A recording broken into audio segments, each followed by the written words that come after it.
It was a short while after the turn of the 20th century, and St. Louis, Missouri was an old conservative town where most young men quit school at 14 to start working industry jobs.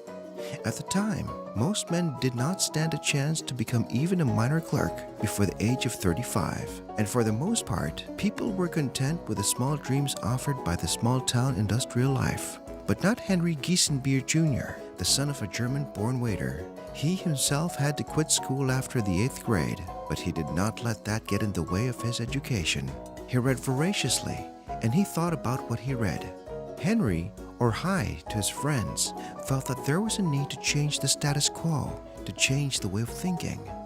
And he felt that one way to do this was to organize. Hi, more of a dreamer than an organizer really, found a rather novel way of organizing this movement. On September 22, 1910, he took the dancing clubs, the era's equivalent of today's fraternities, and forged the bigger and better ones into a federation of which he was president. At around the time, a group of civic-minded men were thinking of ways to improve the run-down part of town. Construction of a parkway would help. They organized a speakers bureau. One of the best speakers was a former Shakespearean actor who lost an arm and retired from the stage. The old-timer, now known as Colonel Hughes Morgan, delivered a particularly moving address. In the audience was Henry Giesenbier.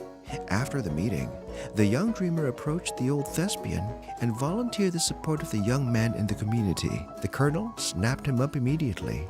Using the Federation as a nucleus, Henry set out a call for more young men. And so, on the night of October 13, 1915, 32 young men met in the attic room of the Mission Inn, where Hi's father was the head waiter.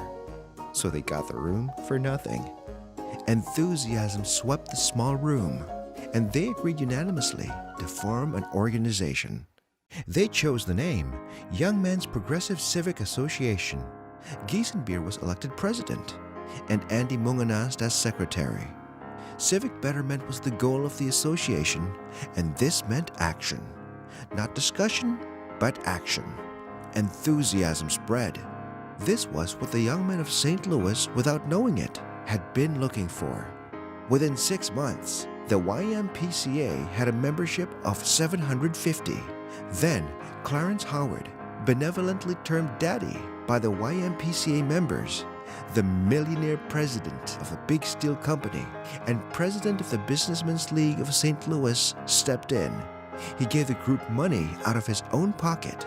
He promoted for them an art museum as their headquarters. Daddy's help further propelled the young organization toward success. Soon, the museum was buzzing with study groups in salesmanship, banking, accounting, and public speaking.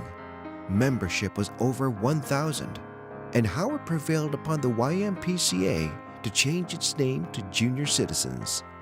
After the war, members of Company L came home to find the organization still going strong. John Armbruster, the third member of the early triumvirate of Giesenbier, Mungenast, and Armbruster, has helped keep it going. But there had been one big change.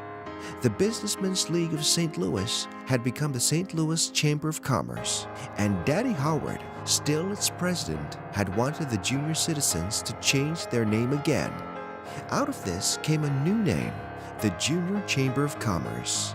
Giesenbier had dreamed of making the Junior Chamber a national organization. He sent letters to other cities calling for an organizational caucus. Representatives of 29 cities appeared. In his keynote speech, Giesenbier set forth at length his proposal for a national organization of young men.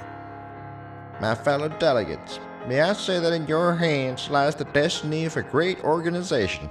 Let us build it to national recognition. Let us organize it for the interest of young men for a greater America. Let us not fail in this task. The first convention was held in June 17 to 19, 1920 in St. Louis. Henry Giesenbier was elected the first president of this national organization, and the United States Junior Chamber of Commerce was born. World War II brought a great desire for hemisphere solidarity to the New World.